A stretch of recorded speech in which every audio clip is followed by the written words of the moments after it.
सामर्थ्य, वह अभिलाषा जो हर मनुष्य के हृदय में बसती है, किंतु बहुत कम लोग यह जानते हैं कि इसकी वास्तविक शक्ति का उद्गम कहाँ से होता है।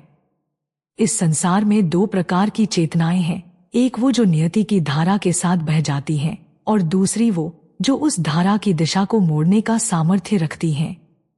यदि आप उस विशाल जनसमूह का अंग हैं जिसे नियंत्रित किया जाता है तो संभवतः यह संवाद आपके लिए नहीं है, परंतु यदि आपके भीतर वह ज्वाला है जो आपको एक नियंता बनाने को प्रेरित करती है, जो पर्दे के पीछे से इस खेल के सूत्रों को संचालित करता है, तो आज आप अपने जीवन के सबसे महत्वपूर्ण ज्ञान के द्वार पर खड़े हैं। आज हम उस गूढ़ विद्या का रहस्य खोलेंगे जिसे केवल कुछ चुनिंदा और प्रबुद्ध लोग ही जानते हैं। 33 डिग्री ज्ञान, यह केवल एक पुस्तक नहीं, यह उन रहस्यों का ताला खोलने वाली वह कुंजी है जिसे विश्व के अतिगोपनीय संगठनों ने अपनी तिजोरियों में युगों से छिपा कर रखा है। यह वह ज्ञान है जो आपको एक साधारण व्यक्ति के अस्तित्व से ऊपर उठाता है। यह वह दृष्टि है जो आपको इस मायावी जगत, मैट्रिक्स के पार देखने की क्षमता प्रदान करती है, और यह वह रणनीति है जो आपको इस सांसारिक खेल का एक कुशल खिलाड़ी बना सकती है।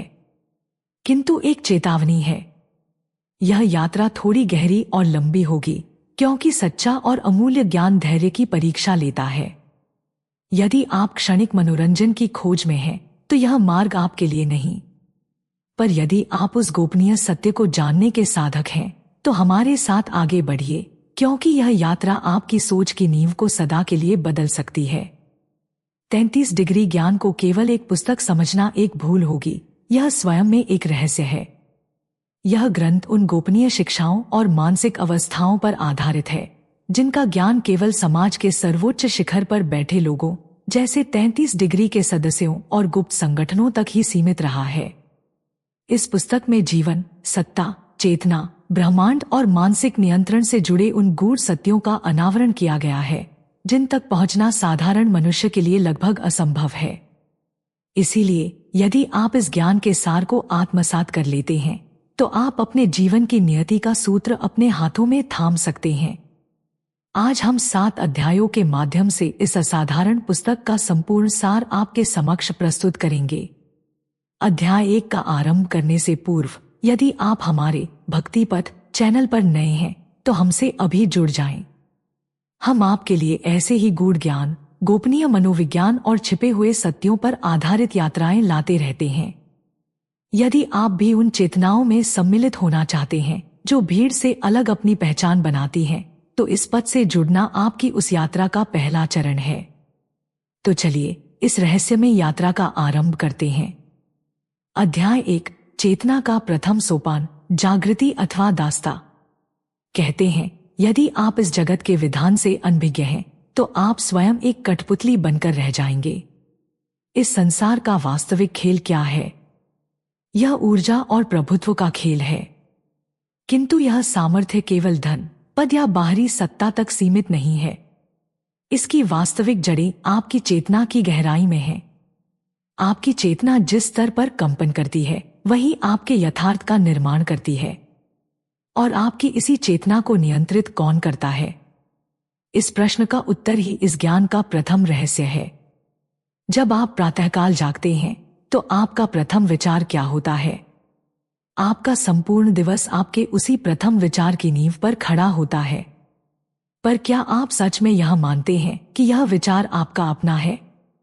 यही इस मायाजाल का सबसे बड़ा भ्रम है। अधिकांश लोग जो सोचते हैं, जो अनुभव करते हैं, वह उनका अपना नहीं होता। वे केवल समाज, संचार माध्यमों और व्यवस्था द्वारा स्थापित किए गए मानसिक संस्कारों के दास होते हैं। उनके मस्तिष्क का नियंत्रण सूत्र किसी और के हाथों में होता है और वे एक नियंत्रित जीवन जीते चले जाते हैं। अब आप स्वयं से पूछिए, क्या यह वास्तव में सत्य है? तो आइए इस रहस्य को गहराई से समझते हैं। मानव समाज में 2 तरह के लोग होते हैं। पहले वो जो भीड़ में चल रहे होते हैं और दूसरे वो जो भीड़ को चला रहे होते हैं। भीड़ में चलने वाले लोग हर रोज वही काम करते हैं। सुबह उठो, काम पर जाओ, पैसे कमाओ, टीवी देखो, सोशल मीडिया स्क्रॉल करो और सो जाओ। ये चक्र ऐसे चलता है जैसे कोई रोबोट अपनी प्रोग्रामिंग के अनुसार काम कर रहा हो। उन्हें सिखाया जाता है कि यही जिंदगी है, लेकिन यह सब एक झूठ है। असल में ये दुनिया एक बड़ा मानसिक खेल है जिसे चलाने वाले बहुत कम लोग हैं। उन्हें एलीट सीक्रेट सोसाइटी या 33 डिग्री मास्टर्स कहते हैं। उनका काम है भीड़ की सोच को कंट्रोल करना। क्यों? क्योंकि जब आप किसी की सोच को कंट्रोल कर लेते हैं तो आप उसकी दुनिया को कंट्रोल कर लेते हैं। ये एलीट लोग क्या करते हैं? वो आपकी चेतना की पहली सीढ़ी पर ही आपको रोक देते हैं। वो नहीं चाहते कि आप अपने अंदर की असली शक्ति को जानें। वो नहीं चाहते कि आप अपनी सोच से आजाद हो, क्योंकि अगर आप आजाद हो गए तो उनकी सत्ता खत्म हो जाएगी। इसीलिए उन्होंने सिस्टम बनाया है। एजुकेशन से लेकर एंटरटेनमेंट तक स्कूल में आपको याद करना सिखाया जाता है। सोचने की अनुमति नहीं दी जाती। आपको नंबर रात रेस में डाल दिया जाता है। आपको डराया जाता है, अगर अच्छे नंबर नहीं आए तो जीवन बर्बाद हो जाएगा। यह डर आपका पहला प्रोग्रामिंग कोड बन जाता है। फिर आप बड़े होते हैं, आपको सिखाया जाता है अच्छी नौकरी करो, पैसा कमाओ, शादी करो, एमी भरो और मर जाओ। कोई ये नहीं बताता कि इस सिस्टम के बाहर भी एक दुनिया है, क्योंकि अगर आप जान गए कि असली ताकत चेतना में है तो ये सिस्टम ही टूट जाएगा। ये सब सुनकर आपको लग सकता है कि ये कॉन्स्पिरेसी थियरी है, लेकिन रुकिए, सच्चाई इससे भी ज्यादा कड़वी है। इस किताब के पहले अध्याय में लिखा है, मैनेज अस्लीप ही ओनली बिलीव्स ही इस आव के, यानी इंसान सो रहा है। उसे लगता है कि वो जाग रहा है, मगर वो गहरी नींद में है और इस नींद से जागना ही चेतना की पहली सीढ़ी है। आप सोचिए, जब आप किसी सपने में होते हैं तो आपको लगता है कि वो असली है। जब तक आप जागते नहीं तब तक वो सपना ही आपकी हकीकत होती है। ठीक वैसे ही आज की दुनिया भी एक सामूहिक सपना है। इसे सोशल हाइप्नोसिस कहते हैं। भीड़ को सोते रहना सीखा दिया गया है और इस भीड़ को जगाना दुनिया के लिए खतरा है, क्योंकि जागी हुई भीड़ सवाल पूछती है। वो पूछती है, यह सब कौन चला रहा है? वो पूछती है, मैं कौन हूं? मुझे किसने प्रोग्राम किया? जैसे ही आप ये सवाल पूछना शुरू करते हैं, आप चेतना की पहली सीढ़ी पर कदम रखते हैं। अब सवाल है, जागेंगे कैसे? आइए इस रहस्य की परतों को और गहराई से खोलते हैं। मानव चेतना के दो स्तर होते हैं। पहले वे जो एक निर्धारित प्रवाह के साथ बहते हैं और दूसरे वे जो उस प्रवाह की दिशा को नियंत्रित करते हैं। प्रवाह के साथ बहने वाले लोग प्रतिदिन एक ही यंत्रवत चक्र में जीते हैं। जागना, काम पर जाना, धन कमाना, मनोरंजन में डूबना और सो जाना। यह चक्र ऐसे चलता है मानो कोई अपनी प्रोग्रामिंग के अनुसार कार्य कर रहा हो। उन्हें सिखाया जाता है कि यही यथार्थ है, किंतु यह एक बुना हुआ भ्रम है। वास्तव में यह दुनिया एक विशाल मानसिक रणभूमि है जिसे कुछ गिने-चुने लोग ही संचालित करते हैं। इन्हें ही अभिजात वर्ग या 33 डिग्री के स्वामी कहा जाता है। उनका एकमात्र लक्ष्य है जनसमूह की सोच को नियंत्रित करना। क्यों? क्योंकि जब आप किसी की चेतना पर अधिकार कर लेते हैं तो आप उसकी पूरी दुनिया पर अधिकार कर लेते हैं। ये अभिजात वर्ग आपकी चेतना के प्रथम सोपान पर ही आपको रोक देते हैं। वे नहीं चाहते कि आप अपने भीतर की असीम शक्ति को पहचानें। वे नहीं चाहते कि आप अपनी सोच से स्वतंत्र हों, क्योंकि आपकी स्वतंत्रता में ही उनके प्रभुत्व का अंत छिपा है। इसीलिए एक ऐसी व्यवस्था का निर्माण किया गया है जो शिक्षा से लेकर मनोरंजन तक फैली है। विद्यालयों में आपको तथ्यों को याद करना सिखाया जाता है, स्वतंत्र रूप से सोचने की अनुमति नहीं दी जाती। आपको अंकों की एक अंधी दौड़ में धकेलकर भयभीत किया जाता है कि यदि अच्छे अंक नहीं आए तो जीवन नष्ट हो जाएगा। यह भय आपके अवचेतन में डाला गया पहला बीज बन जाता है। फिर आप वयस्क होते हैं और आपको एक बनावनाया जीवन थमा दिया जाता है, एक नौकरी, पैसा, विवाह और अंततः मृत्यु। कोई यह नहीं बताता कि इस व्यवस्था के घेरे से बाहर भी एक दुनिया है, क्योंकि यदि आप जान गए कि वास्तविक शक्ति आपकी चेतना में है तो यह पूरी व्यवस्था ही ढह जाएगी। यह सब सुनकर आपको लग सकता है कि यह कोई षड्यंत्र का सिद्धांत है, लेकिन रुकिए, सत्य इससे कहीं अधिक कड़वा है। इस पुस्तक के प्रथम अध्याय में लिखा है, मनुष्य सोया हुआ है, उसे केवल यह विश्वास है कि वह जागा हुआ है, वह गहरी निद्रा में है, और इस निद्रा से जागना ही चेतना का पहला सोपान है। आप सोचिए, जब आप किसी स्वप्न में होते हैं तो क्या वह आपको वास्तविक नहीं लगता? जब तक आप जाग नहीं जाते, वही स्वप्न आपका यथार्थ होता है। ठीक वैसे ही यह दुनिया भी एक सामूहिक स्वप्न है। इसे सामाजिक सम्मोहन कहते हैं। जनसमूह को सोते रहना सिखाया गया है, क्योंकि एक जागी हुई भीड़ इस व्यवस्था के लिए सबसे बड़ा नतरा है। एक जागी हुई चेतना प्रश्न करती है। वह पूछती है, यह सब कौन चला रहा है? वह पूछती है, मैं कौन हूं? मुझे किसने इस तरह सोचने के लिए ढाला है? जिस क्षण आप ये प्रश्न पूछना शुरू करते हैं, आप चेतना के प्रथम सोपान पर अपना पहला कदम रखते हैं। अब सवाल है, इस निद्रा से जागा कैसे जाए? इस प्रश्न का उत्तर भी इसी ज्ञान की गहराइयों में छिपा है। सबसे पहले आपको यह स्वीकार करना होगा कि आपके अधिकांश विचार आपके अपने नहीं हैं। आपका मन लगभग 90% उन्हीं विचारों को दोहराता है जो आपके अवचेतन में स्थापित किए गए हैं। यह तब हुआ जब आप एक बालक थे। आपने जो देखा, सुना और अनुभव किया, वह सब आपके भीतर एक मानसिक संरचना बन गया और आज भी वही विधान आपके जीवन को संचालित कर रहा है।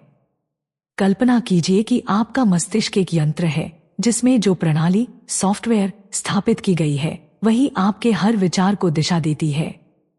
यदि आपका पालन पोषण अभाव में हुआ है तो आपके भीतर यह गहरा विश्वास होगा कि आप धनवान नहीं बन सकते। यदि आपको बार बार भयभीत किया गया है तो आपके अंदर जोखिम न लेने का संस्कार होगा। और यदि आपको सिखाया गया है कि अधिक प्रश्न मत पूछो, तो आप कभी भी अपनी सोच के दायरे से बाहर नहीं निकल पाएंगे। यह सब जानकर आपको क्या करना चाहिए? प्रथम चरण है अपने मानसिक पटल पर चल रहे विचारों के इस चलचित्र को देखना। जैसे आप एक प्रेक्षागृह में बैठकर पर्दे पर फिल्म देखते हैं, ठीक उसी तरह अपनी सोच को एक बाहरी दृष्टा बनकर देखिए। प्रत्येक विचार को पकड़िए और स्वयं से पूछिए, यह विचार मेरा अपना है या यह मुझ में डाला गया है? जैसे ही आप यह अभ्यास शुरू करते हैं, आप स्वयं को उस मानसिक बंधन से अलग कर लेते हैं। यही जागरण का आरंभ है। इस ग्रंथ के प्रथम अध्याय में कहा गया है, अपने विचारों का अवलोकन एक साक्षी की भांति करो, एक भागीदार की तरह नहीं। उन्हें सही या गलत का निर्णय दिए बिना बस उन्हें आते जाते देखो। जिस क्षण आप देखना शुरू करते हैं, आपके भीतर चेतना का एक नया द्वार खुलता है। आप यह अनुभव करने लगते हैं कि आप केवल यह शरीर नहीं है, आप केवल यह मन नहीं है, आप तो वह शुद्ध चेतना है जो इस सब का अवलोकन कर रही है। यही चेतना का प्रथम सोपान है। अब अगला प्रश्न उठता है, इस जागरण से क्या होगा? जैसे ही आपकी चेतना निर्मल होने लगती है, आपके समक्ष इस संसार का वास्तविक विधान प्रकट होने लगेगा। आप स्पष्ट रूप से देखेंगे कि किस प्रकार संचार माध्यम भय का प्रसार करते हैं, किस प्रकार विज्ञापन आपके भीतर लोभ का बीज बोते हैं, और कैसे पूरी शिक्षा व्यवस्था आपको एक दास बनाने के लिए ही रची गई है। आप इस पूरे प्रपंच को देखकर केवल मुस्कुराएंगे, क्योंकि तब आप यह जान चुके होंगे कि आप इस खेल से परे हैं, इसके ऊपर हैं। जैसे जैसे आपका जागरण गहराएगा, आपके भीतर से भय का अंधकार छंटने लगेगा, क्योंकि भय का जन्म केवल अज्ञान से होता है। जब आप परम सत्य से अवगत होते हैं, तो भय स्वयं ही विलीन हो जाता है। आपको यह बोध हो जाएगा कि यह सब एक लीला है और आप इसके एक कुशल खिलाड़ी हैं, कोई कठपुतली नहीं। अतः इस अध्याय का सर्वोच्च संदेश है, स्वयं का अवलोकन आरंभ करो। अपने प्रत्येक विचार, प्रत्येक भाव और प्रत्येक प्रतिक्रिया को पकड़ो और प्रश्न करो, क्या यह मेरा मौलिक चिंतन है या कोई और मेरे विचारों को दिशा दे रहा है? जिस क्षण आप यह अभ्यास आरंभ करते हैं, आप उस जनसमूह से पृथक हो जाते हैं। आप एक साधारण मनुष्य के स्तर से ऊपर उठने लगते हैं, क्योंकि साधारण मनुष्य केवल प्रतिक्रिया देता है, वह चिंतन नहीं करता। अब आप विचार करेंगे, क्या मैं वास्तव में सोच रहा हूं या केवल परिस्थितियों पर प्रतिक्रिया दे रहा हूं?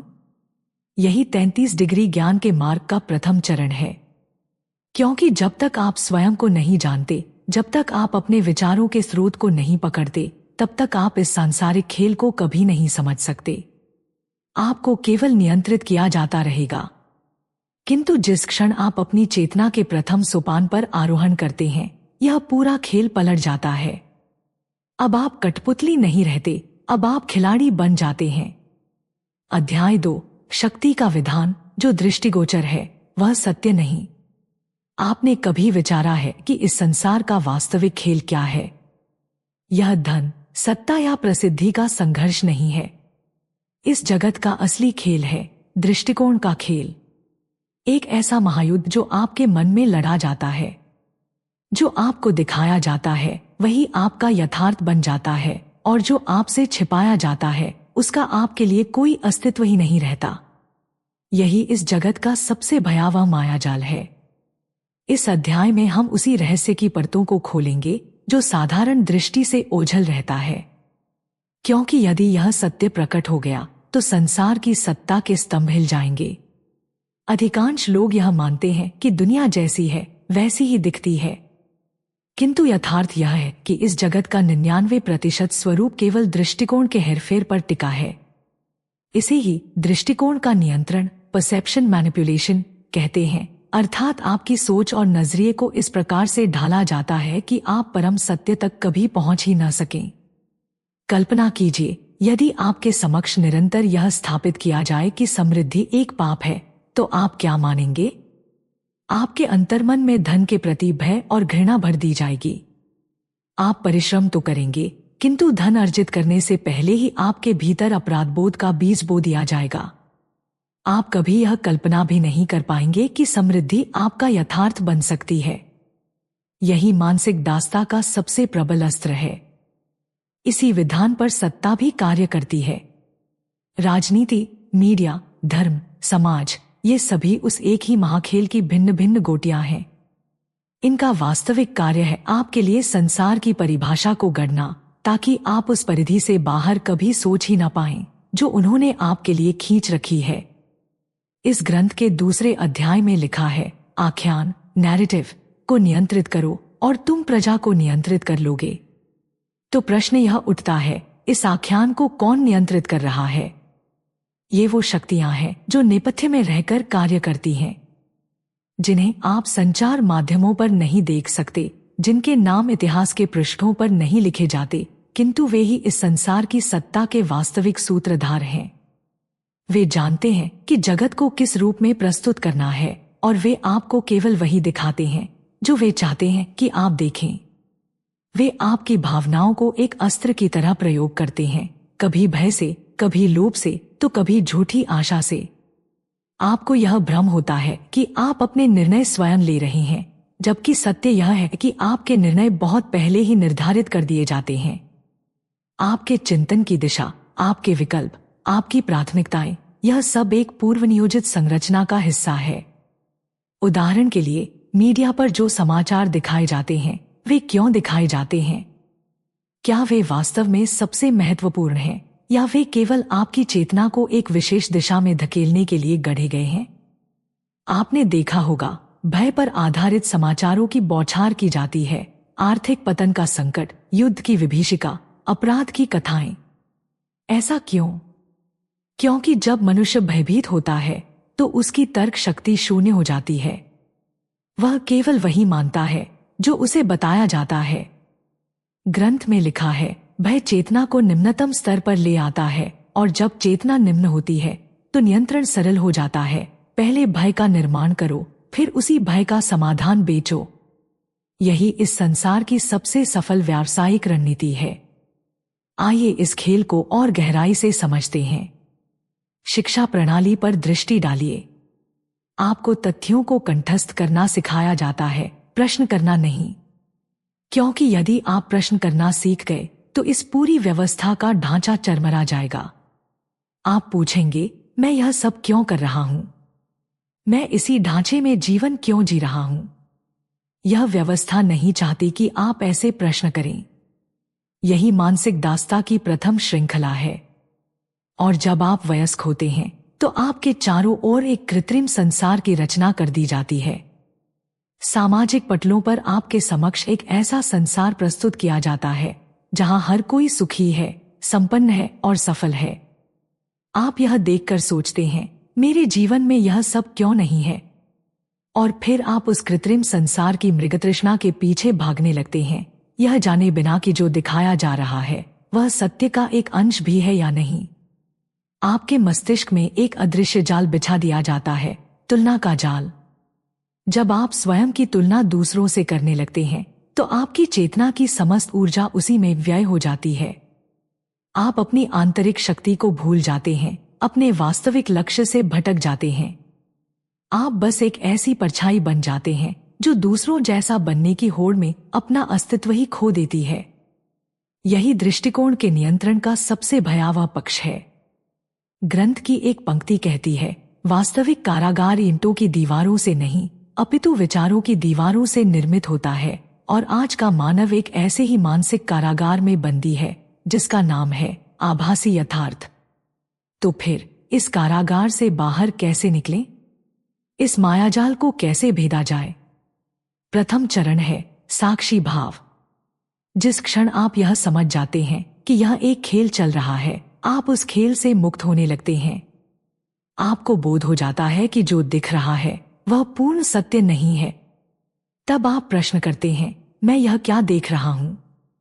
मुझे यह क्यों दिखाया जा रहा है? और इसके पीछे किसका हित है?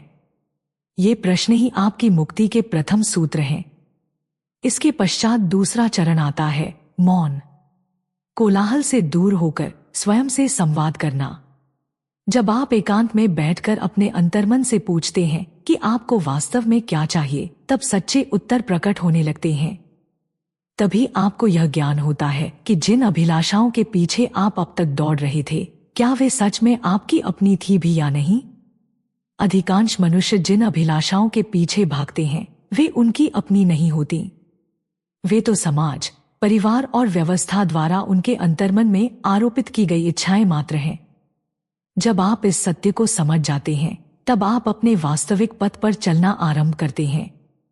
यही दृष्टिकोण के इस मायाजाल से मुक्त होने का प्रथम मार्ग है। इसके बाद तीसरा चरण आता है स्वयं के यथार्थ का निर्माण करना। जब आपको यह बोध हो जाता है कि यह सांसारिक वास्तविकता एक कृत्रिम पर्दा है, तब आप स्वयं अपनी हकीकत को गढ़ने का सामर्थ्य प्राप्त कर लेते हैं। आप स्वयं यह निर्धारित कर सकते हैं कि आपको क्या सोचना है, कैसे जीना है और किस लक्ष्य की ओर बढ़ना है। यही वास्तविक शक्ति है, क्योंकि यह संपूर्ण खेल दृष्टिकोण का ही है। जो अपने नजरिए पर स्वामित्व स्थापित कर लेता है वह इस संसार पर स्वामित्व स्थापित कर लेता है। जो अपनी कथा स्वयं लिखता है वह जनसमूह के लिए लिखे गए आख्यान से ऊपर उठ जाता है। अतः इस अध्याय का परम संदेश है, जो दृष्टिगोचर है वह सत्य नहीं है और जो परम सत्य है वह प्रायः दिखाई नहीं देता। जब आप इस रहस्य को आत्मसात कर लेते हैं तो आप इस मायाजाल से बाहर आ जाते हैं। आप एक कठपुतली का जीवन नहीं जीते, आप इस खेल के स्वामी बन जाते हैं। यही 33 डिग्री ज्ञान का द्वितीय सोपान है, दृष्टिकोण की सत्ता को भंग करना। क्योंकि यदि आप अपनी दृष्टि की सीमाओं से बाहर नहीं निकलेंगे तो कोई और आपके लिए आपके संसार का निर्माण करता रहेगा। किंतु जिस क्षण आप अपनी मौलिक आंखों से देखना आरंभ करते हैं, उसी क्षण यह संपूर्ण खेल पलट जाता है। अध्याय 3, मन और चेतना का महायुद्ध। जो स्वयं से पराजित हुआ वह संसार से भी पराजित हो गया।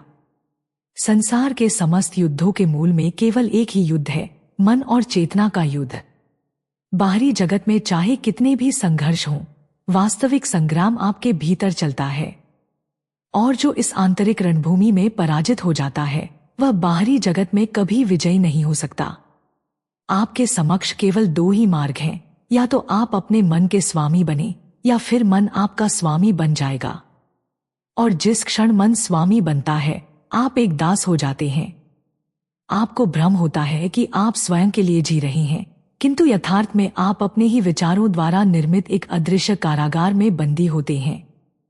इस अध्याय में हम इसी रहस्य को समझेंगे कि कैसे आपका मन ही आपका सबसे बड़ा शत्रु भी बन सकता है और सबसे शक्तिशाली अस्त्र भी। यदि आपने अपने मन पर विजय पा ली तो ब्रह्मांड की कोई शक्ति आपको रोक नहीं सकती। किंतु यदि मन ने आप पर विजय पाली तो आप जीवन भर एक दिशाहीन नौका की भांति भटकते रहेंगे। तो प्रश्न यह है कि मन और चेतना का यह युद्ध वास्तव में है क्या? कल्पना कीजिए, आपके भीतर दो ध्वनियां हैं।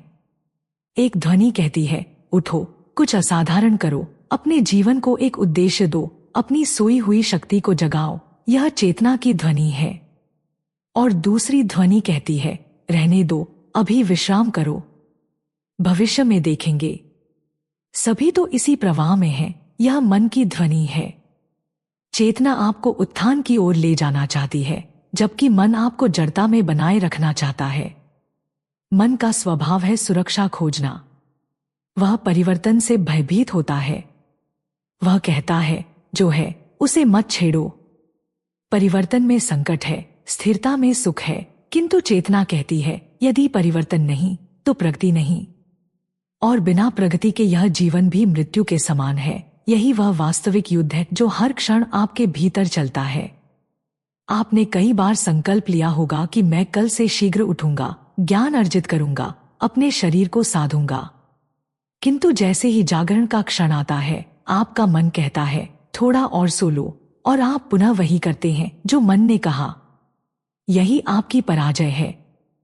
इस ग्रंथ में लिखा है, प्रथम विजय संसार पर नहीं, स्वयं पर होती है। यदि आप स्वयं पर विजय नहीं पा सकते तो यह संसार आपको निरंतर पराजित करता रहेगा। अब प्रश्न यह उठता है, मन और चेतना में मौलिक अंतर क्या है? मन केवल एक संग्रहित कार्यक्रम, प्रोग्राम है। आपके जीवन के समस्त अनुभव, स्मृतियां और संस्कार इसी में संचित हैं। मन अतीत के आधार पर कार्य करता है, इसीलिए वह नवीनता और परिवर्तन का प्रबल विरोधी है। इसके विपरीत चेतना विस्तार की आकांक्षी है। चेतना विकास का, प्रगति का और स्वयं को रूपांतरित करने का आह्वान करती है। यही कारण है कि मन और चेतना के मध्य एक शाश्वत संघर्ष चलता रहता है। यदि आप मन की सुनते हैं तो आप जड़ता में बंधे रह जाते हैं। यदि आप चेतना की सुनते हैं तो आप रूपांतरण के मार्ग पर अग्रसर होते हैं। आपको यह भी समझना होगा कि यह सांसारिक व्यवस्था चाहती है कि आप सदैव मन के अधीन रहें, क्योंकि एक चेतनायुक्त व्यक्ति व्यवस्था के बंधनों से मुक्त हो जाता है। वह प्रश्न करता है, वह जोखिम लेता है, वह नवीन विचारों को जन्म देता है, और व्यवस्था को ऐसे स्वतंत्र व्यक्ति से ही भय है। इसीलिए यह जगत आपको निरंतर मन के मायाजाल में फंसाए रखता है। आपको मनोरंजन, व्यसन, आराम और लोभ के भ्रम में उलझाए रखा जाता है, ताकि आप आत्मचिंतन कर ही न पाएं। क्योंकि जब तक आप स्वयं से यह पूछेंगे कि मैं क्या चाहता हूं, आप चेतना की ओर बढ़ेंगे। किंतु जब आप प्रश्न करने से ही भयभीत होने लगेंगे, तब आप केवल उस विशाल जनसमूह का एक और अंग बनकर रह जाएंगे। इस ग्रंथ के तीसरे अध्याय का सार है, मन एक उत्तम सेवक है, किंतु एक भयंकर स्वामी। जब वह स्वामी बन जाता है तो जीवन एक कारागार में परिवर्तित हो जाता है। तो फिर मन पर स्वामित्व कैसे स्थापित किया जाए? प्रथम चरण है मन का साक्षी बनना। जब भी कोई विचार आपके मानस पटल पर उभरे, उसे पकड़िए। उसके स्रोत को देखिए, क्या उसकी जड़ में भय है? क्या वह केवल अतीत के संस्कारों की एक प्रतिध्वनि है? क्या वह विचार आलस्य की कोख से जन्मा है, या वह सच में आपकी चेतना की सच्ची पुकार है? इन दोनों में भेद करना ही आत्मज्ञान की यात्रा का पहला निर्णायक मोड़ है। मन की आवाज, जो आलस्य और सुरक्षा से प्रेरित होती है, वह सदैव आरामदायक और तर्कसंगत प्रतीत होगी। वह आपको पुराने और सुरक्षित रास्तों पर ही बनाए रखना चाहेगी। इसके विपरीत चेतना की ध्वनि एक चुनौती है। वह आपको आपकी सीमाओं के पार धकेलती है। वह आपको असुविधाजनक सत्य का सामना करने के लिए प्रेरित करती है। जिस क्षण आप अपने मानस पटल पर उठने वाले इन विचारों को एक दृष्टा की भांति देखना आरंभ करते हैं, वे निर्बल होने लगते हैं। विचारों का समस्त बल उनके अदृश्य रहने में ही निहित है। वे अवचेतन के अंधकार में पनपते हैं और आपको अनजाने में ही नियंत्रित करते हैं। किंतु जब आप उन पर अपनी जागरूकता का प्रकाश डालते हैं तो उनका प्रभाव उसी प्रकार क्षीण हो जाता है जैसे प्रकाश के आते ही छाया विलीन हो जाती है। यह मानसिक शुद्धिकरण की प्रक्रिया है। दूसरा चरण है अनुशासन का संकल्प। यह कोई दमन या कठोरता नहीं, बल्कि चेतना द्वारा किया गया एक पवित्र चयन है। जब आपका मन कहेगा आज नहीं, कल से करेंगे, तो आपकी चेतना को दृढ़ता से कहना होगा नहीं, अभी और इसी क्षण। आपको हर दिन मन पर एक छोटी सी विजय प्राप्त करनी है। चाहे वह सुबह बिस्तर छोड़ने का संघर्ष हो, या ज्ञान अर्जित करने में आ रहे आलस्य को परास्त करना हो, या अपने शरीर को साधने का संकल्प हो। हर बार जब आप मन को पराजित करते हैं, तो आप अपनी चेतना को और अधिक शक्तिशाली बनाते हैं। आपका आत्मबल एक अजेय दुर्ग की भांति दृढ़ होने लगता है। आप स्वयं पर और अपनी क्षमताओं पर विश्वास करना सीखते हैं। यह छोटी छोटी विजय ही एक दिन महाविजय की नींव बनती हैं। तीसरा और सबसे गहरा चरण है एकांत और शून्य से मित्रता करना। जब आप सभी बाहरी कोलाहल से हटकर स्वयं के साथ बैठने का प्रयास करते हैं, तो मन बेचैन हो उठता है। वह अपने सभी शस्त्रों का प्रयोग करेगा। वह आपको अतीत के दुखों की स्मृतियों में उलझाएगा। वह भविष्य की अनिश्चितताओं का भय दिखाएगा। वह आपको अशांत और विचलित करने का हर संभव प्रयास करेगा। आपका कार्य उससे लड़ना नहीं है, उसे दबाना नहीं है, बस उसे देखना है, एक तटस्थ दर्शक की भांति। यही ध्यान की सर्वोच्च अवस्था है। किसी विशेष मुद्रा में बैठना आवश्यक नहीं, आवश्यक है अपने भीतर चल रहे इस खेल को देखना। इस मौन अवलोकन से ही मन की सारी पुरानी संरचनाएं ढहने लगती हैं। अब आप पूछेंगे, यदि मैं मन को पराजित कर दूं तो क्या होगा? तो सुनिए, जिस क्षण आप मन पर विजय प्राप्त करते हैं, आप इस दुनिया के वास्तविक खेल को देखने का सामर्थ्य प्राप्त कर लेते हैं। आप स्पष्ट रूप से समझ जाते हैं कि भय, लोभ, घृणा और मोह, यह सब केवल मन के द्वारा बुने गए जाल हैं।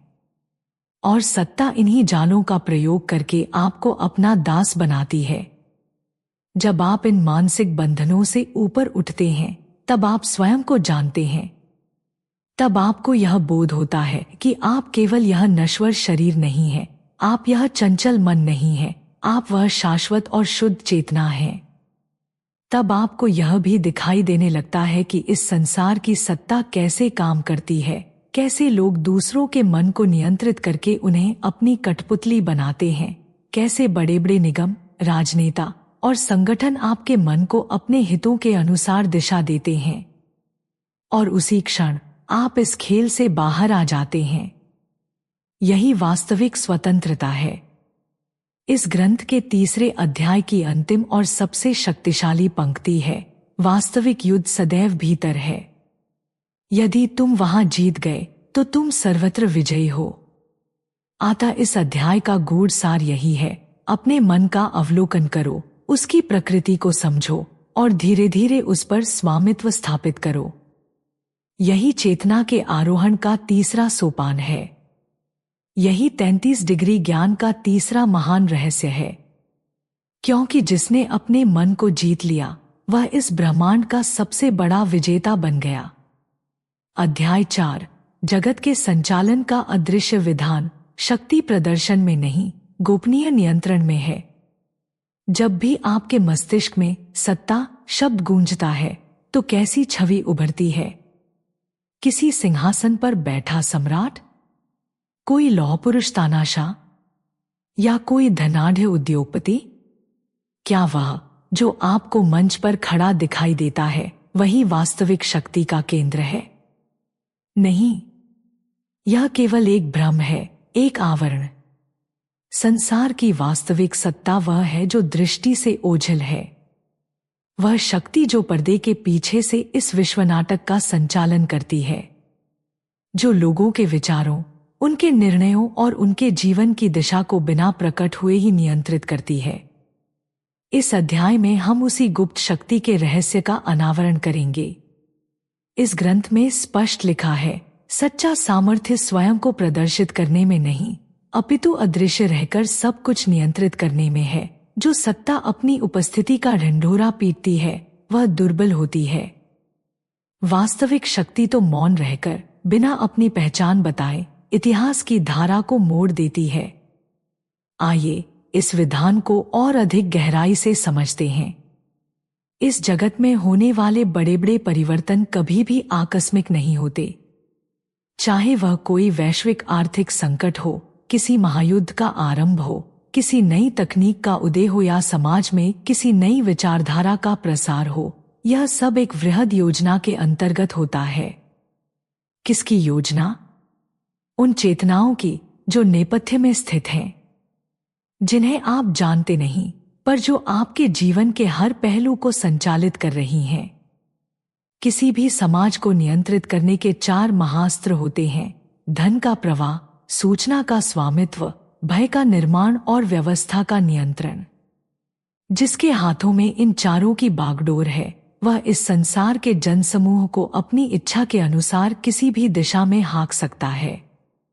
अब विचार कीजिए, इन चारों में सबसे शक्तिशाली अस्त्र कौन सा है? धन नहीं। सबसे बड़ा सामर्थ्य सूचना के अधिकार में है, क्योंकि जिसके पास भविष्य की सूचना है वही भविष्य का निर्माता है। जो आने वाले कल को आज देख सकता है वही इस संसार की नियति को अपनी इच्छानुसार मोड़ सकता है। इस ग्रंथ का एक और सूत्र है: सूचना ही नवीन स्वर्ण है। जो सूचना को नियंत्रित करता है वही भविष्य को नियंत्रित करता है। आज के इस डिजिटल युग में संसार को संचालित करने वाली वास्तविक मुद्रा डेटा है। आप क्या सोचते हैं, आप क्या खरीदते हैं, आप किससे संवाद करते हैं, आप क्या देखते हैं, आपकी चेतना का हर स्पंदन हर क्षण संग्रहित किया जा रहा है। फिर इस जानकारी का विश्लेषण करके आपकी आदतों, आपकी भावनाओं और आपके निर्णयों को नियंत्रित करने वाले अदृश्य सूत्र बनाए जाते हैं।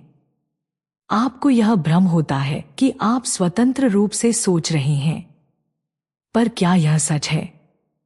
किंतु आपकी सोच को एक दिशा देने की यह प्रक्रिया अत्यंत सूक्ष्म और मनोवैज्ञानिक स्तर पर होती है। जब आप अपने मोबाइल के पटल पर किसी उत्पाद का विज्ञापन 1 बार, 2 बार, 10 बार देखते हैं, तो वह केवल एक सूचना नहीं रह जाती। वह धीरे धीरे आपके अवचेतन में एक संस्कार का रूप ले लेती है। आपकी आंखों के माध्यम से वह विचार आपके मानस में प्रवेश करता है और एक समय आता है जब आपको लगने लगता है कि उस वस्तु की आपको सच में आवश्यकता है। यह आपकी अपनी इच्छा नहीं, यह एक आरोपित इच्छा है। यही मन का सूक्ष्म प्रोग्रामिंग है। अब इस प्रक्रिया को एक विशाल स्तर पर कल्पना कीजिए। यदि किसी एक शक्ति के पास करोड़ों लोगों की मानसिक प्रवृत्तियों, उनकी इच्छाओं और उनके भयों का आंकड़ा, डेटा हो, तो क्या वह उस जनसमूह की सामूहिक चेतना को अपनी इच्छानुसार नहीं मोड़ सकती? बिल्कुल, और यही आज का सबसे बड़ा यथार्थ है। आपका मोबाइल, आपका इंटरनेट, आपके सामाजिक खाते, ये सब एक अदृश्य निगरानी तंत्र का हिस्सा हैं। जिसके हाथों में यह डेटा है वह इस दुनिया की भीड़ का अदृश्य स्वामी है। किंतु यह तो इस महाखेल का केवल एक पहलू है। दूसरा महाअस्त्र है ध्यान भंजन। जब पर्दे के पीछे सत्ता का कोई बड़ा खेल रचा जा रहा होता है, तो जनसमूह का ध्यान किसी तुच्छ और भावनात्मक मुद्दे पर केंद्रित कर दिया जाता है। कभी किसी प्रसिद्ध व्यक्ति का निजी जीवन, कभी खेल का उन्माद, तो कभी व्यर्थ के सामाजिक विवाद। संचार माध्यम एक कुशल जादूगर की भांति आपका ध्यान कहीं और उलझाए रखते हैं, ताकि आप उस हाथ को न देख सके जो आपकी नियति का सौदा कर रहा है। इसे ही कहते हैं विभाजित करो और भटकाओ की नीति। अब तीसरे अस्त्र पर आते हैं भय। जब आप किसी व्यक्ति या समाज को भयभीत कर देते हैं, तो आप उसकी तर्क करने की क्षमता को पंगु बना देते हैं। भयभीत चेतना का पतन हो जाता है, वह केवल सुरक्षा खोजती है। और जो सुरक्षा का वादा करता है, भयभीत व्यक्ति उसी का दास बन जाता है। यही कारण है कि इस दुनिया में भय का व्यापार सबसे अधिक लाभदायक है। आपको बीमारी का भय दिखाकर स्वास्थ्य सेवाएं बेची जाती हैं। आपको असुरक्षा का भय दिखाकर सुरक्षा प्रणालियां बेची जाती हैं। इस ग्रंथ का एक और गूढ़ सूत्र है एक भयभीत मस्तिष्क को प्रोग्राम करना सबसे सरल होता है। और अब चौथा और सबसे रहस्यमयी अस्त्र, अदृश्य सत्ता। इस संसार के मंच पर आपको जो बड़े बड़े शासक, नेता और उद्योगपति दिखाई देते हैं, वे इस खेल के असली खिलाड़ी नहीं हैं।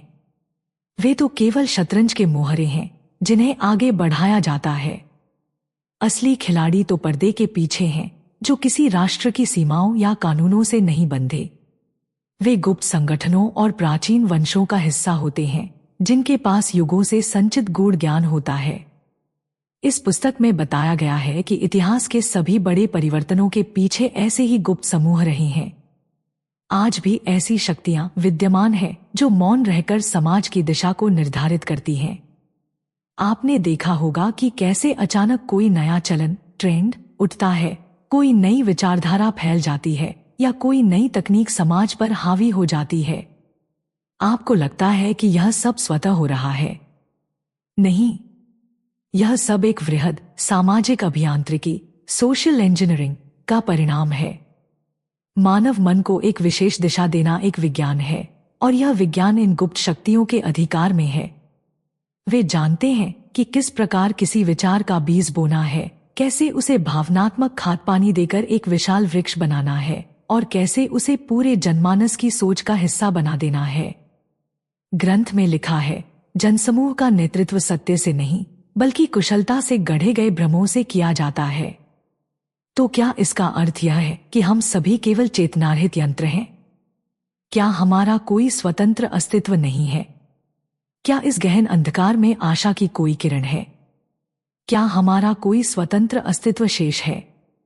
तो सुनिए, विकल्प का द्वार सदैव खुला रहता है, किंतु यह द्वार केवल उन चेतनाओं के लिए खुलता है जो जागृत हैं, जो इस महाखेल के विधान को जान चुकी हैं, जो यह समझ चुकी हैं कि उनकी सोच पर किसका नियंत्रण है। इसलिए इस मायाजाल से बाहर निकलने का प्रथम चरण है इस खेल के नियमों को पूरी तरह समझना। जिस क्षण आप यह स्वीकार कर लेते हैं कि संसार की वास्तविक सत्ता अदृश्य है और वह आपके मन को नियंत्रित करके ही कार्य करती है, उसी क्षण आप उस नियंत्रण से मुक्त होने की यात्रा आरंभ कर देते हैं।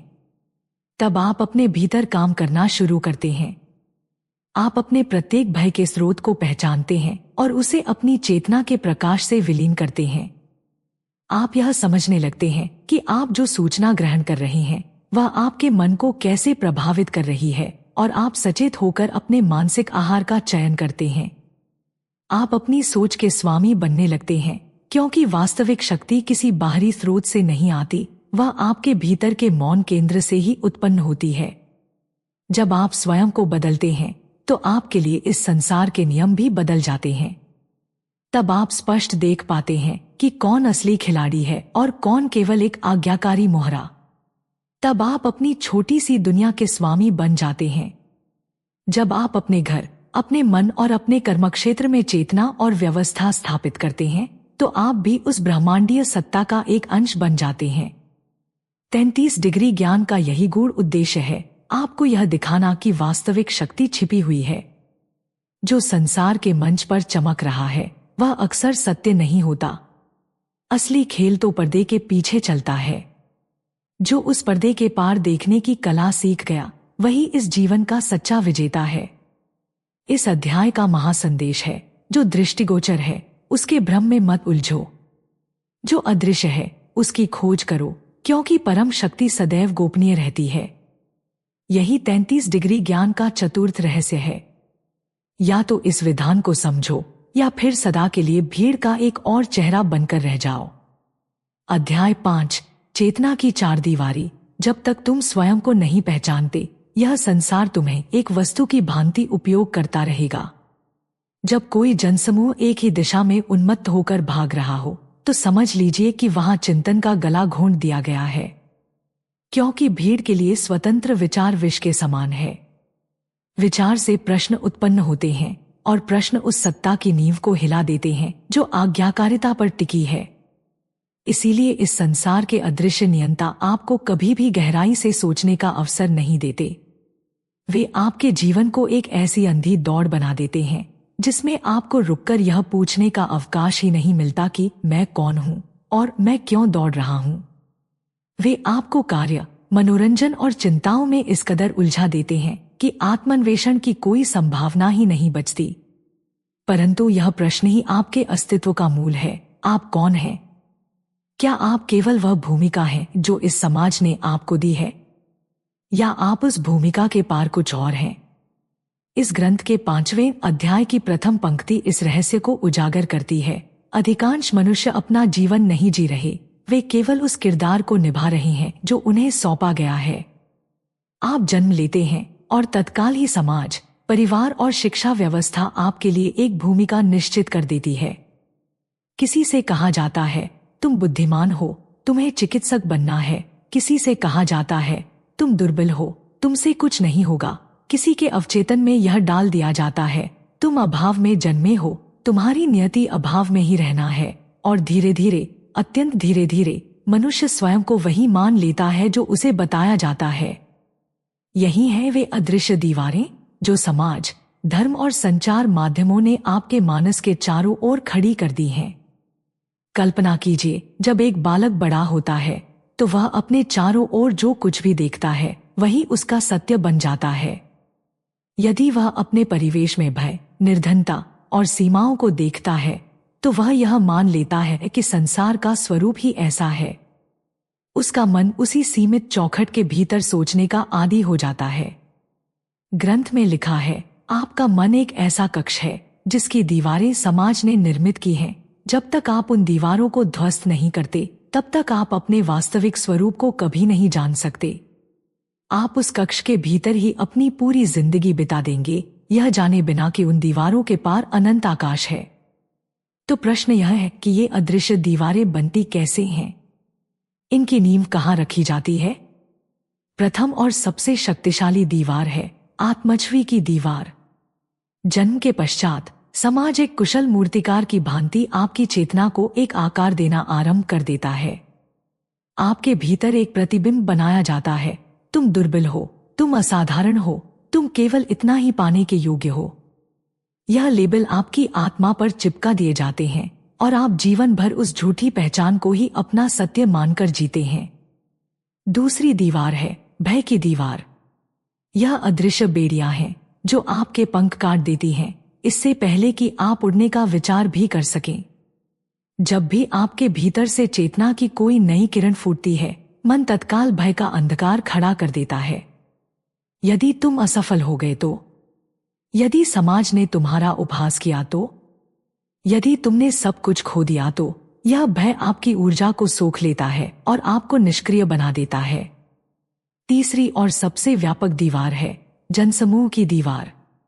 मनुष्य एक सामाजिक प्राणी है और अकेला रह जाने का भय उसके अस्तित्व के मूल में है। इसी भय का लाभ उठाकर व्यवस्था आपको भीड़ के साथ चलने पर विवश करती है। यदि आप उस प्रवाह के विरुद्ध जाने का साहस करते हैं तो आपको अकेला कर दिया जाता है, आपको विद्रोही या पागल घोषित कर दिया जाता है।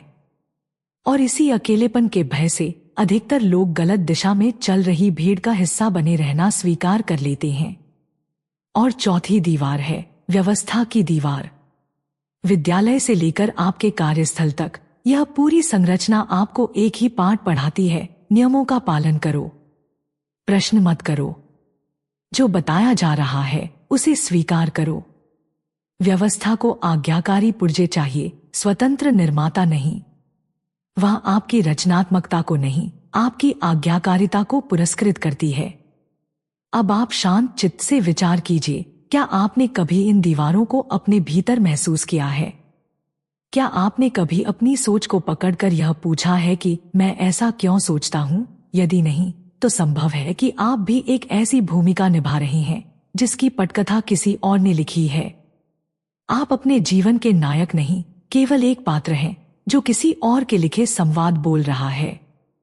इस ग्रंथ की एक और गहन पंक्ति है, तुम्हारा जन्म किसी पूर्वलिखित भूमिका को निभाने के लिए नहीं हुआ, तुम्हारा जन्म अपनी स्वयं की गाथा रचने के लिए हुआ है। तो प्रश्न उठता है, चेतना की इन दीवारों को कैसे ध्वस्त किया जाए? अपनी कहानी का लेखक कैसे बना जाए? प्रथम चरण है जागरूकता का दीपक जलाना। जिस क्षण आप यह जान लेते हैं कि आप एक मानसिक कारागार में हैं, उसी क्षण उस कारागार के द्वार खुलने लगते हैं। हर बार जब आप कोई महत्वपूर्ण निर्णय लें तो रुकें और स्वयं से पूछें, क्या यह निर्णय मेरा अपना है या यह समाज के दबाव का परिणाम है? यह भय किसका है, मेरा या मेरे संस्कारों का? यह सीमा जो मुझे रोक रही है, क्या यह वास्तविक है या केवल मेरे मन की एक कल्पना है? दूसरा चरण है असहजता को मित्र बनाना। जब आप अपनी पुरानी सोच और आदतों को चुनौती देते हैं तो आरंभ में एक गहरा आंतरिक संघर्ष होता है। मन विद्रोह करता है, आपको भय लगता है कि सब कुछ बिखर जाएगा। किंतु यही पीड़ा रूपांतरण की प्रक्रिया है। जैसे एक बीज को टूटना पड़ता है एक वृक्ष बनने के लिए, वैसे ही आपको अपनी सीमाओं को तोड़ना होगा अपने वास्तविक स्वरूप तक पहुंचने के लिए। जो व्यक्ति स्वयं को जानबूझकर असहज परिस्थितियों में डालता है वही अपनी चेतना का विस्तार करता है। और तीसरा और अंतिम चरण है निरंतर आत्म प्रश्न। प्रतिदिन एकांत में बैठकर स्वयं से पूछिए, मैं कौन हूं? क्या मैं केवल यह शरीर हूं? क्या मैं केवल यह विचार हूं? या मैं इन सबसे परे कुछ और हूं? जब आप यह प्रश्न पूरी निष्ठा से पूछना आरंभ करते हैं तो चेतना की दीवारें धीरे धीरे रेत की तरह ढहने लगती हैं।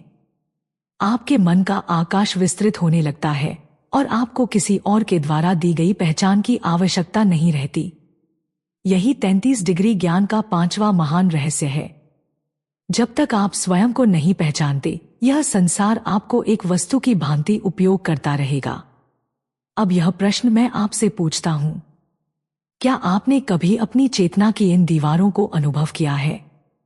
क्या आपको लगता है कि आप भी एक सौंपा हुआ किरदार निभा रहे हैं या अपनी मौलिक गाथा लिख रहे हैं? यदि यह संवाद आपके भीतर कहीं गूंजा है तो अपने विचार नीचे टिप्पणी में अवश्य लिखें। आपका सत्य किसी और के लिए प्रकाश स्तंभ बन सकता है। इस पथ का उद्देश्य ही यही है, सोती हुई चेतनाओं में जागरण की अग्नि प्रज्वलित करना। अध्याय 6, ऊर्जा का परम रहस्य। जो अपनी शक्ति को भूल गया वह दूसरों के लिए ईंधन बन गया। जब आप प्रातःकाल अपनी निद्रा से जागते हैं तो आपको क्या लगता है कि आप क्या कर रहे हैं?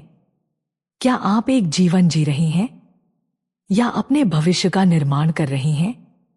या फिर आप अनजाने में ही उस विशाल वैश्विक मशीन को चलाने में सहयोग कर रहे हैं जिसके आप स्वयं एक छोटे से पुर्जे बन चुके हैं? इस ग्रंथ के 6ठे अध्याय का आरंभ ही एक ऐसे विस्फोटक सत्य से होता है जो आपकी आत्मा को झकझोर सकता है। इस संसार के अधिकांश मनुष्य स्वतंत्र प्राणी नहीं, वे किसी और की व्यवस्था में लगी हुई बैटरियां हैं। वे अपनी जीवन ऊर्जा से दूसरों के महत्वाकांक्षी खेलों को शक्ति दे रहे हैं और उन्हें इसका आभास तक नहीं है। एक क्षण रुककर विचार कीजिए, आपकी ऊर्जा का वास्तविक उपभोक्ता कौन है? आपका बहुमूल्य समय कौन ले रहा है? आपके अथक परिश्रम का अंतिम फल किसको मिल रहा है? इस संसार का सबसे बड़ा और सबसे गुप्त खेल यही है। मनुष्य को उसकी अपनी आंतरिक शक्ति के स्रोत से काट दो ताकि वह जीवन भर अपनी ऊर्जा को बेचकर दूसरों की सत्ता के पिरामिड को और ऊंचा करता रहे। आइए इस रहस्य की सबसे गहरी परतों को खोलते हैं। प्रत्येक आत्मा इस संसार में एक सीमित और निश्चित ऊर्जा लेकर आती है। यह ऊर्जा आपके समय, आपके ध्यान, आपके विचारों और आपके शारीरिक श्रम के रूप में प्रकट होती है। यदि आप अपनी इस दिव्य ऊर्जा के स्वामी नहीं बनते तो कोई और शक्ति आकर इसका उपयोग कर लेगी। ग्रंथ में लिखा है, ऊर्जा कभी भी निष्क्रिय नहीं रहती।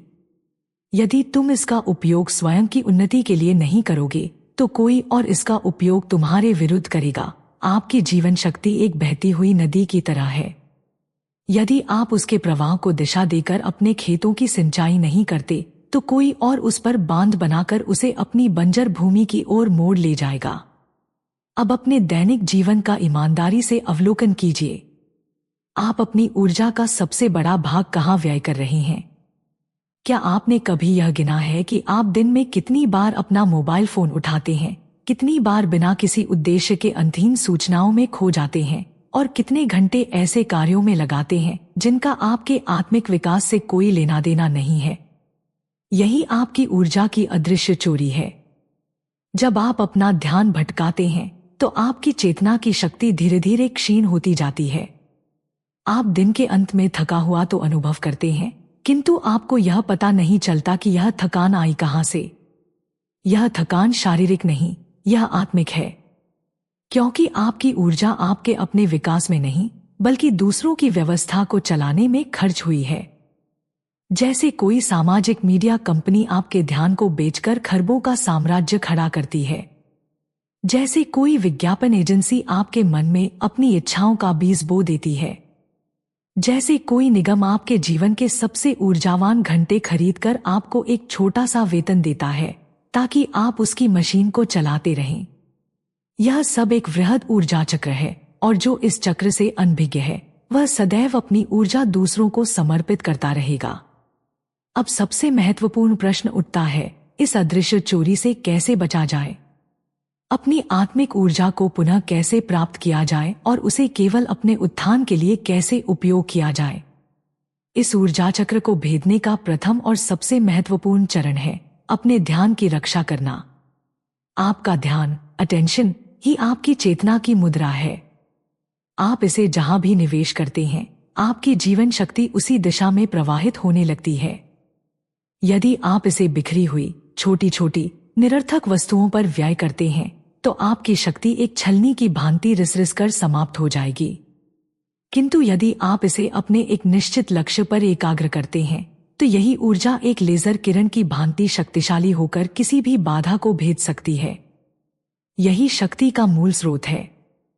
इस ग्रंथ का एक महावाक्य है, ऊर्जा वहीं प्रवाहित होती है जहां आपका ध्यान होता है। इसलिए सर्वप्रथम अपने ध्यान के प्रवाह को समझिए। प्रातःकाल उठते ही संसार के कोलाहल, मोबाइल में अपनी चेतना को मत झोंकिए। वह समय स्वयं को अपने केंद्र में स्थापित करने का है।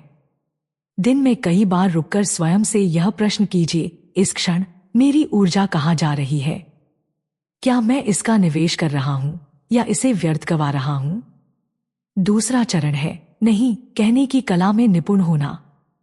यह संसार एक विशाल बाजार है और हर कोई आपके ध्यान और ऊर्जा का एक अंश चाहता है।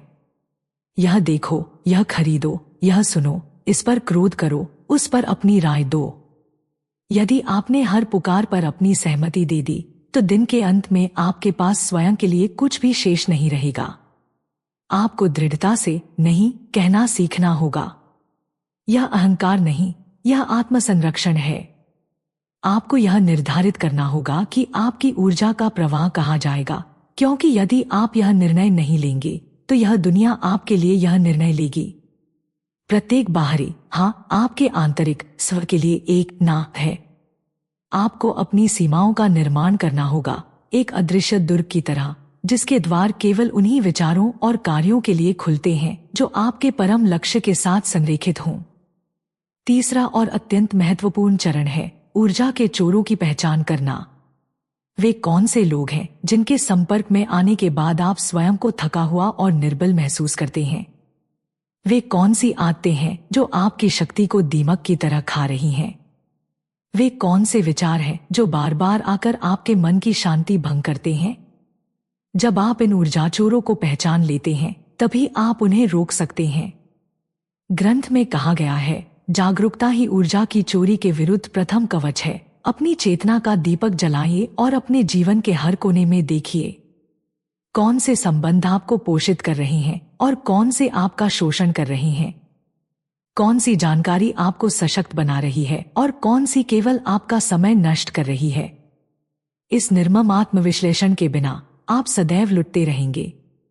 आप कल्पना कीजिए, जब आप अपनी ऊर्जा को इस अदृश्य चोरी से बचा लेते हैं तो आप उस संचित शक्ति से क्या कुछ नहीं कर सकते? आप उस ज्ञान को अर्जित कर सकते हैं जो आपको साधारण से असाधारण बना दे। आप अपने शरीर को एक शक्तिशाली यंत्र में बदल सकते हैं। आप ध्यान की गहराइयों में उतरकर अपने वास्तविक स्वरूप को जान सकते हैं। आप अपने कार्य में ऐसी निपुणता प्राप्त कर सकते हैं कि संसार आपको खोजने पर विवश हो जाए। आप दूसरों की व्यवस्था का एक पुर्जा बनने के स्थान पर अपनी स्वयं की दुनिया का निर्माण कर सकते हैं। यही वास्तविक शक्ति है। इस संसार में केवल दो ही प्रकार के लोग हैं, ऊर्जा के निर्माता और ऊर्जा के उपभोक्ता। यदि आप अपनी ऊर्जा से स्वयं का निर्माण नहीं कर रहे हैं तो निश्चित रूप से कोई और आपकी ऊर्जा से अपना साम्राज्य खड़ा कर रहा है। यही 33 डिग्री ज्ञान का छठा महान रहस्य है। ऊर्जा के इस महाखेल को समझो। अपनी समस्त शक्ति को अपने एक लक्ष्य की वेदी पर समर्पित कर दो, अन्यथा आप जीवन भर दूसरों के यज्ञ में ईंधन बनकर जलते रहोगे और अंत में आपके हाथ केवल राख आएगी। अब यह प्रश्न मैं आपके अंतर्मन के समक्ष रखता हूं। क्या आपको लगता है कि आप अपनी ऊर्जा के सच्चे स्वामी हैं? या आप भी अनजाने में दिन प्रतिदिन अपनी बहुमूल्य शक्ति को दूसरों की व्यवस्थाओं में खर्च कर रहे हैं? आपका उत्तर जो भी हो, उसे नीचे टिप्पणी में पूरी ईमानदारी से लिखिए। आपका सत्य किसी और सोई हुई आत्मा के लिए जागरण का प्रथम नाद बन सकता है, और अनेक आत्माओं का यही सामूहिक जागरण एक मौन क्रांति का आरंभ है। अध्याय 7 परम सत्य। या तो अपनी आंतरिक शक्ति को पहचानो या सदा के लिए दूसरों के संकेतों पर नृत्य करते रहो। प्रश्न केवल ज्ञान अर्जित करने का नहीं है। प्रश्न यह है कि आप उस ज्ञान का अपने जीवन में क्या करते हैं। इस संसार में लाखों ग्रंथ हैं, करोड़ों विचार हैं, किंतु वास्तविक रूपांतरण का क्षण तब आता है जब कोई साधक उस ज्ञान को केवल अपने मस्तिष्क में नहीं अपितु अपनी आत्मा की गहराइयों में उतार लेता है। जब वह यह समझ जाता है कि उसकी वास्तविक रणभूमि किसी बाहरी जगत में नहीं बल्कि उसके अपने भीतर है। जब वह अपनी चेतना के नेत्रों से यह देख पाता है कि वह एक विशाल मायाजाल में फंसा है और इस खेल का केवल एक ही सनातन नियम है, यदि तुम अपनी शक्ति को नहीं पहचानोगे तो यह संपूर्ण विश्व अपनी शक्ति से तुम्हें नियंत्रित करता रहेगा। 33 डिग्री ज्ञान का अंतिम और सर्वोच्च रहस्य यही है। जो इस निद्रा से जाग गया वह अपनी नियति का स्वयं विधाता बनेगा, और जो नहीं जागा वह इतिहास की धारा में बह जाने वाली एक और विस्मृत चेतना बनकर रह जाएगा। इस ग्रंथ के 7वें अध्याय की प्रथम पंक्ति कहती है, उस मन से बड़ा कोई कारागार नहीं जो अपनी ही शक्ति से अनभिज्ञ हो। कल्पना कीजिए, आपका जन्म हुआ और आपके शुद्ध अस्तित्व पर संस्कारों और मान्यताओं की परतें चढ़ा दी गईं। आपको बताया गया कि क्या उचित है और क्या अनुचित, किससे प्रेम करना है और किससे घृणा, किस मार्ग पर चलना है और किस मार्ग को त्यागना है। धीरे धीरे, अत्यंत धीरे धीरे आप अपने उस मौलिक स्वरूप को भूल गए जो इन सब लेबलों से परे था। आपने वह बनना आरंभ कर दिया जो इस संसार ने आपसे बनने के लिए कहा। यही वास्तविक दास्ता है, जब आप अपनी पहचान ही भूल जाए, जब आप यह प्रश्न करना भी छोड़ दे कि मैं कौन हूं। ग्रंथ में लिखा है, शक्ति का अर्थ दूसरों को नियंत्रित करना नहीं है। शक्ति का अर्थ है स्वयं पर इस संपूर्णता से स्वामित्व स्थापित कर लेना कि कोई अन्य आपको नियंत्रित करने का विचार भी न कर सके। जो सत्ता बाहर दिखती है वह क्षणभंगुर है। जो साम्राज्य दूसरों को झुकाकर बनाए जाते हैं वे एक दिन ढह जाते हैं, किंतु जो साम्राज्य स्वयं के मन पर विजय पाकर स्थापित किया जाता है वह शाश्वत होता है। तो अब प्रश्न स्वयं से पूछिए, क्या आपको अपनी वास्तविक शक्ति का कोई अनुमान है? क्या आप जानते हैं कि आपके भीतर क्या छिपा है? आप स्वयं को एक साधारण सीमाओं में बंधा हुआ मनुष्य समझते हैं, किंतु सत्य यह है कि आपके भीतर उस परम चेतना की समस्त शक्तियां सुषुप्तावस्था में हैं। आपके प्रत्येक विचार में यथार्थ को निर्मित करने की क्षमता है। आपके प्रत्येक संकल्प में अपनी नियति की दिशा को मोड़ने का सामर्थ्य है। किंतु इस शक्ति को प्रयोग में लाने के लिए आपको पहले इसे जगाना होगा। इस सोए हुए महाअस्तित्व को उसकी निद्रा से मुक्त करना होगा। कैसे? इसका प्रथम चरण है जागरण। यह जागरण केवल आंखें खोलना नहीं है, यह अपनी आत्मा को खोलना है। यह पूरी स्पष्टता से देखना है कि आप कहां फंसे हैं, कौन सी अदृश्य शक्तियां आपको संचालित कर रही हैं, कौन आपके विचारों पर आधिपत्य जमाए हुए है, कौन आपके निर्णयों को पर्दे के पीछे से नियंत्रित कर रहा है। जिस क्षण आप इस खेल को देख लेते हैं आपके भीतर एक अग्नि प्रज्वलित होती है। विद्रोह की अग्नि, स्वतंत्रता की अग्नि। वह अग्नि कहती है, अब और नहीं, अब इस जीवन नौका का नाविक मैं स्वयं बनूंगा। दूसरा चरण है आत्मस्वामित्व। संसार की सबसे बड़ी शक्ति सेल्फ मास्टरी है। जब आप अपने विचारों के प्रवाह पर अंकुश लगा लेते हैं, जब आप अपनी भावनाओं के ज्वार भाटे को नियंत्रित करना सीख जाते हैं, जब आप अपने समय और ऊर्जा को अपनी इच्छानुसार दिशा देने लगते हैं, तब आप उस वास्तविक शक्ति को अनुभव करते हैं जो किसी बाहरी स्रोत पर निर्भर नहीं है। इस ग्रंथ का एक और सूत्र है, जो अपने मन का शासक बन गया वही अपनी नियति का सम्राट बनता है। और तीसरा और अंतिम चरण है अपने भय का विसर्जन। भय ही वह अंतिम और सबसे मोटी दीवार है जो आपको आपकी शक्ति से पृथक रखती है। मनुष्य सोचता है, यदि मैंने कोई नया पथ चुना तो क्या होगा? यदि मैं इस भीड़ से अलग चला तो क्या होगा? यदि मैं असफल हो गया तो लोग क्या कहेंगे? यह भय आपका अपना नहीं है। यह उस व्यवस्था द्वारा आपके भीतर स्थापित किया गया एक प्रोग्राम है जो आपको नियंत्रित रखना चाहती है। जिस क्षण आप यह समझ जाते हैं, आप भय के पार देखने लगते हैं।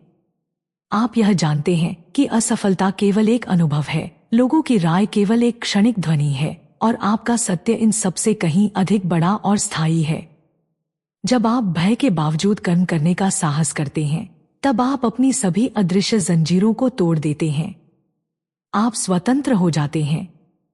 किंतु जो साधक इस भय के सर्प को अपने संकल्प से कुचल देता है, वह तत्काल ही उस साधारण जनसमूह की चेतना से ऊपर उठ जाता है। तब उसे इस बात से कोई अंतर नहीं पड़ता कि संसार उसके बारे में क्या सोचता है। तब वह अपनी अंतरात्मा की ध्वनि पर, अपने स्वयं के मार्ग पर एकाकी चलने का साहस करता है। यही वास्तविक स्वतंत्रता है। यही 33 डिग्री ज्ञान का अंतिम और परम रहस्य है। जब तक आप स्वयं से अनभिज्ञ हैं, यह संसार आपके लिए आपकी जीवन कथा लिखता रहेगा। किंतु जिस दिन आप अपनी सोई हुई चेतना को जगा लेते हैं, उसी दिन आप कलम को अपने हाथ में ले लेते हैं और अपनी गाथा स्वयं लिखने लगते हैं। इसीलिए इस ग्रंथ का अंतिम संदेश है, अंतिम सत्य यह है, तुम्हारी मुक्ति के लिए कोई और नहीं आने वाला। तुम्हें स्वयं ही अपना उद्धार करना होगा। आप ही अपने मुक्तिदाता हैं, आप ही अपने गुरु हैं। तो अब निर्णय आपको करना है।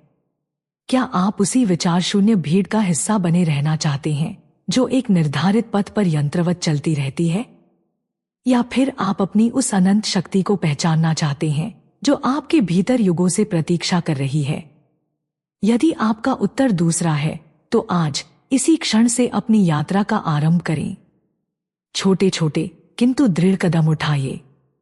चिंतन कीजिए, अपने विचारों को लिखिए, अपने मन के खेल का साक्षी बनिए। क्योंकि जिसने अपने मन पर विजय पाली, उसने इस ब्रह्मांड पर विजय पाली। यही 33 डिग्री ज्ञान का अंतिम अध्याय है। यही वह द्वार है जो आपको साधारण चेतना से पृथक करके एक नए अस्तित्व की ओर ले जाता है। अब यह ज्ञानरूपी कुंजी आपके हाथ में है। इसका प्रयोग करके अपने बंधनों को खोलिए, अन्यथा यह भी आपके पुस्तकालय में रखी एक और साधारण पुस्तक बनकर रह जाएगी। किंतु यदि आपने इसके सत्यों को अपनी आत्मा में समाहित कर लिया, तो संसार की कोई शक्ति आपको अपने लक्ष्य तक पहुंचने से रोक नहीं पाएगी। यदि इस संवाद ने आपके भीतर चेतना की कोई चिंगारी जलाई है, तो इसे अपनी स्वीकृति दें और इसे उन आत्माओं के साथ साझा करें जो अभी भी अंधकार में मार्ग खोज रही हैं।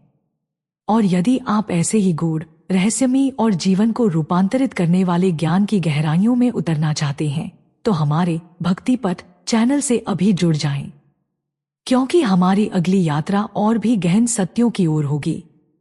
सदैव स्मरण रखें, जिसने स्वयं को बदल लिया, उसने अपने लिए इस संपूर्ण विश्व को बदल दिया। धन्यवाद।